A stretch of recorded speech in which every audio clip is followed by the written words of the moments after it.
Shiny object syndrome.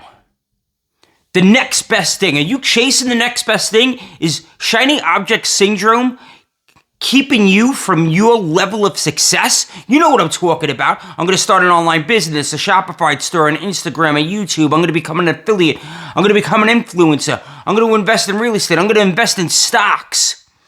What is it that's holding you back? For me, it was real estate. When I thought about real estate, I thought about, I'm going to buy single-family homes, and I'm going to rent those out.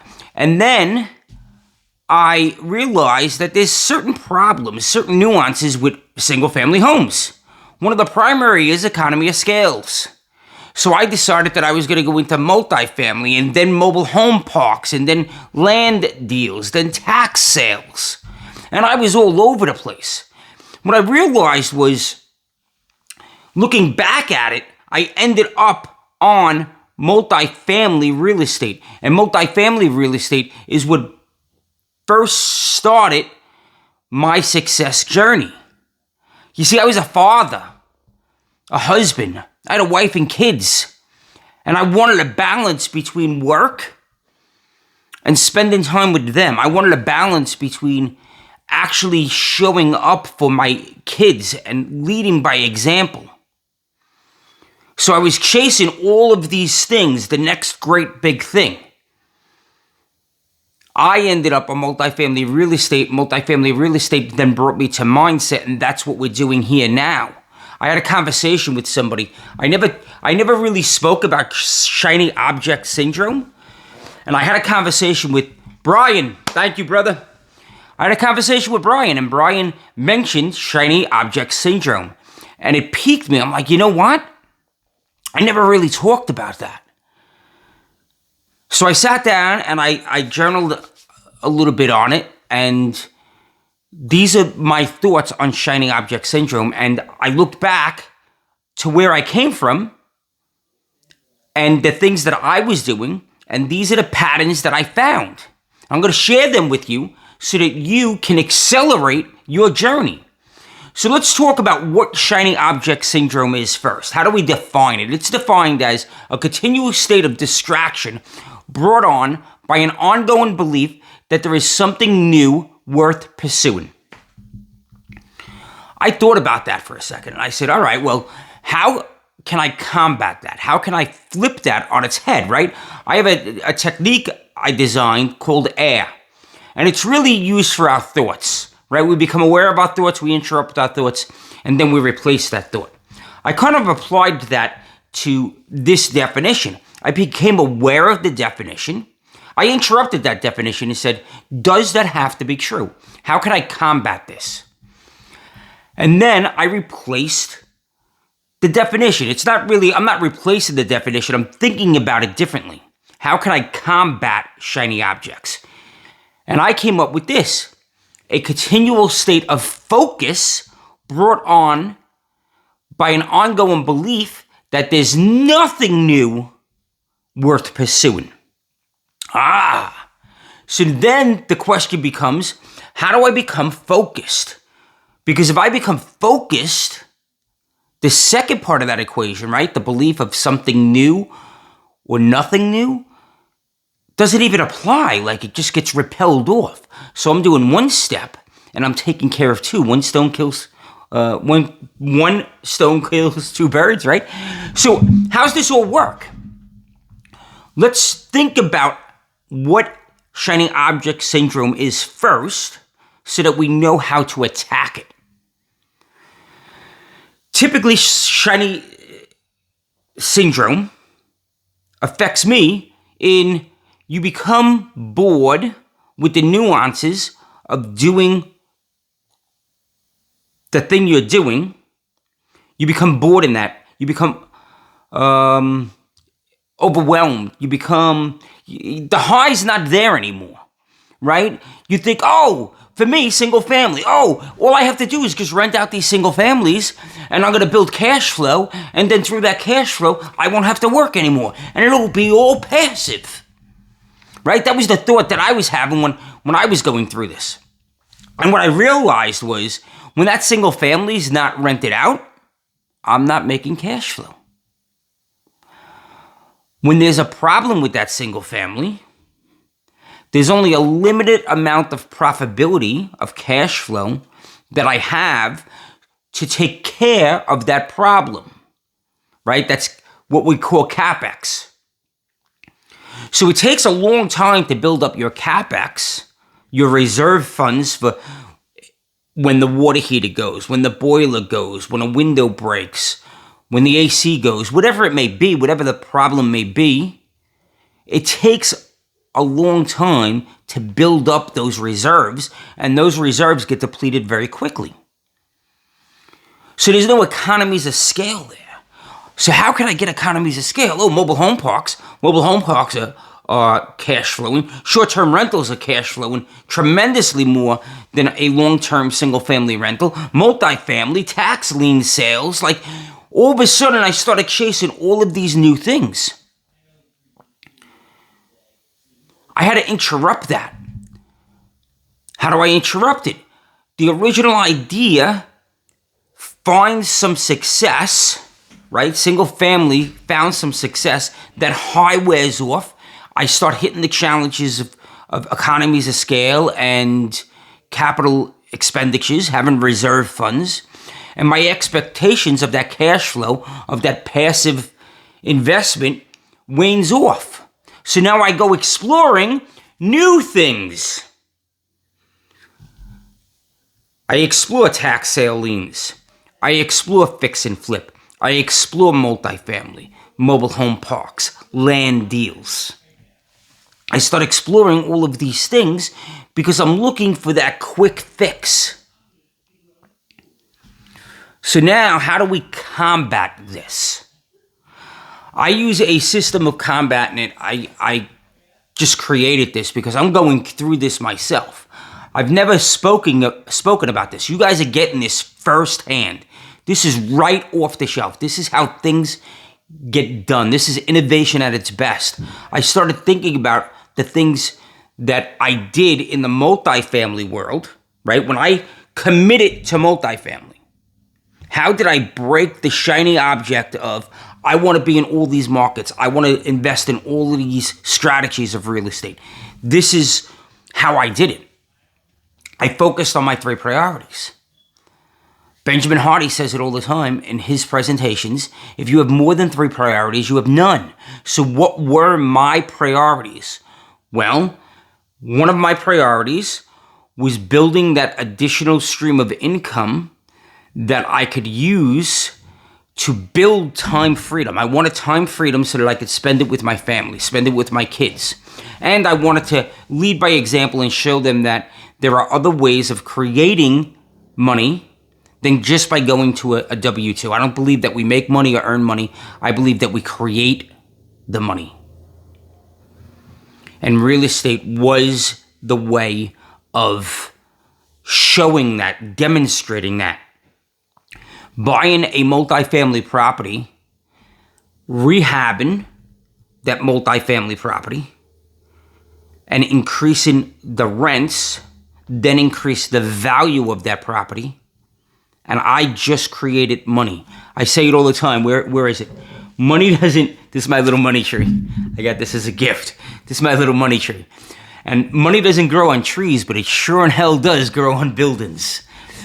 So what are your priorities? Your priorities are to create, in my scenario here, my priority was to create that passive, quote unquote passive. Real estate is semi-passive. It's not completely passive unless you're an LP on a deal. But that passive cash flow, that additional stream of income, so that I could lead by example. So that I could have that priority. So now having that priority, how did I stop chasing all the other shiny objects? I became aware that I was chasing all the other shiny objects. That's how I did it. I literally, when I would become frustrated or overwhelmed or multifamily wasn't meeting my exact expectations, I would remind myself of what my priorities were. So when I was getting frustrated with a project, with doing a rehab and talking to contractors, or trying to get deals. It took me 13 months from January to March, January of 2020 to March of 2021. It took me 13 months to find my first deal.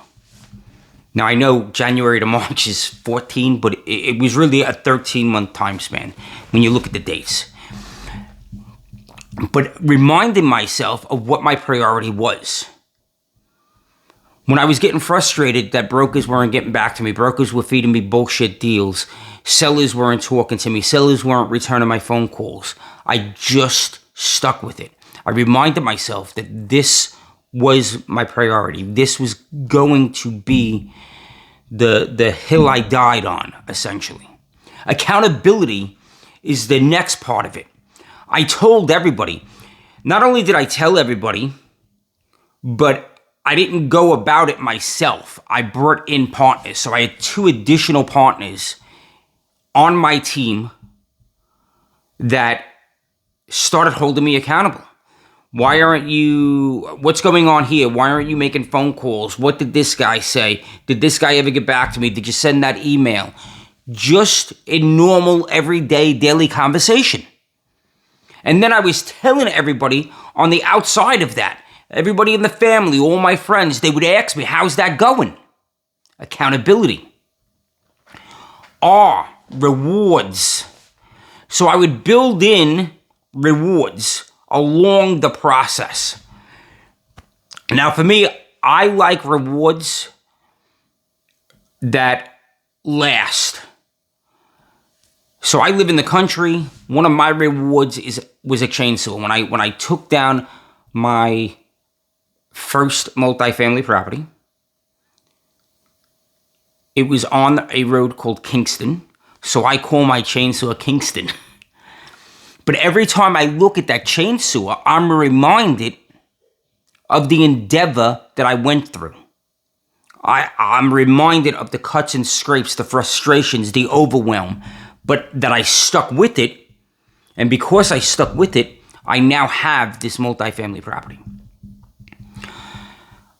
Every time I hit like a milestone, there's a small reward. That reward can be anything. That reward can be a day off. That reward can be, I get to watch a movie. I get to go out to dinner with the wife. I buy myself a really nice pair of sandals. Whatever it is. Whatever works for you. A massage. The ladies may want to go to the spa. Like whatever it is. But building rewards when you hit your milestones. Take the attitude. This is P of top E, right? Take the attitude of being a problem solver. When you're hitting frustration, you're hitting overwhelm, you're hitting missed expectations. Think of it as a puzzle. What piece is missing so that I could fit it in here, and in doing so, that overwhelm gets reduced or goes away. That expectation is then met or slightly changed. My partner said, I got this straight from my partner. He was like, don't be frustrated when brokers don't call you back. Don't be frustrated that the seller's trying to get more money than the property's worth. You'd be doing the same thing. That just creates a problem for us to fix. How can we give the seller what he wants and still get what we want? Be a problem solver. Under that P also, learn to trust and enjoy the process. Right? The goal is to buy a multifamily property. The process is reaching out to brokers. The process is touring properties. The process is underwriting properties. The process is learning the market. The process is learning specifically what that market will charge in expenses, insurance, taxes, electrical, like all of that. enjoy that process. Enjoy the process of speaking to sellers, even when some sellers are going to yell and scream at you and call you crazy and berate you for insulting them because you made an offer on the property of what the property is actually worth, not their inflated dreams. Right? Enjoy all of that. Become a person that relishes problems as I get to solve this challenge. That really does prevent a lot of the overwhelm. We spoke about expectations, but just know that the E is for expectations. Adjust your expectations, right? And what I mean by that is expect to become bored. If I'm bored, things are usually going how they should be. If I'm bored, that means there's not a ton of chaos. That means we're executing and shit's happening. Like, it's a weird phenomenon to be in that flow. But you get bored, and now you need external stimulation, so you chase the next shot. No. Relish being bored, right? Expect that boredom's going to come. Expect that you're going to get frustrated when you hit challenges. Expect that you're going to become impatient because the contractor isn't moving as fast as you want him to move. Expect all of this. And when you do, you're not looking in other places, shiny objects. You're not looking for those shiny objects, the next big adventure. One more thing. When I was in real estate, and when I talk to all of my buddies that are in real estate, a lot of them they start with fix and flip, let's say. And they're like, all right, I'm going to fix and flip, but then I'm going to move into short-term rentals. And I'm like, why would you do fix and flip and short-term rentals? Well, I can buy them, fix them, and instead of flipping them, I can flip them into a short-term rental. Okay, that's well and good if you have the fix and flip down pat. If you have all the systems built, then you're adding short-term rentals to it. Maybe those short-term rentals now cash flow even more because of you buying them on a fix and flip philosophy. But a fix and flip philosophy is about getting that payout relatively quick to fund the next projects. Maybe instead of going from fix and flip to short-term rentals, maybe you add an element to the mainstream of fixing and flipping. So maybe I go out there and I start a plumbing supply business or a plumbing contracting business, because that will feed my fix and flips. So taking complementary businesses to your main business. If I was going to employ this with my preschool, I would take my preschool and then I would open up a secondary business, or I would acquire a secondary business that produced preschool furniture, preschool design, preschool lesson plans. I wouldn't go off to a completely new strategy. In multifamily, you can bring property management in-house. You could bring maintenance in-house. You could bring financing in-house. So taking that secondary business and making it part of your main income stream, not something that's completely new and you have to learn something completely off the wall, right? Knowing that these things, going through TOP, right? TOP is your top 3 priorities: awareness, accountability, rewards, problem fixing, and expectations.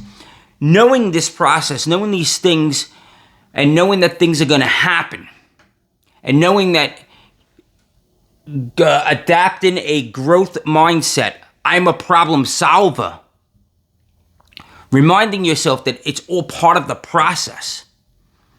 This is what's going to keep you focused. This is what's going to battle that shiny object syndrome. If I am, especially my priorities, if I know what my priorities are and I know what direction I'm moving in, it's like a shield. It's like a magical shield that I can hold up that repels the shiny objects. If I know I'm traveling from New York to California and I see a sign that says Florida, ooh, Florida's nice and warm. Hold on a second, but I'm going to California. I have to stay on this road. I'm not going to take that detour. Guys, this is brand new. This is the first time I'm talking about it. Let me know what your shiny objects are. Let me know what your problems are so that I can start talking about those and helping you solve those. That's what we're about. We're about me being a support for you and helping you reach the success in your life that you deem necessary. Around here, we believe in living up in the numerator, not down in the denominator. Go out there today and be unstoppable and absolutely crush your day. I absolutely love spending time with you. Have a very blessed day.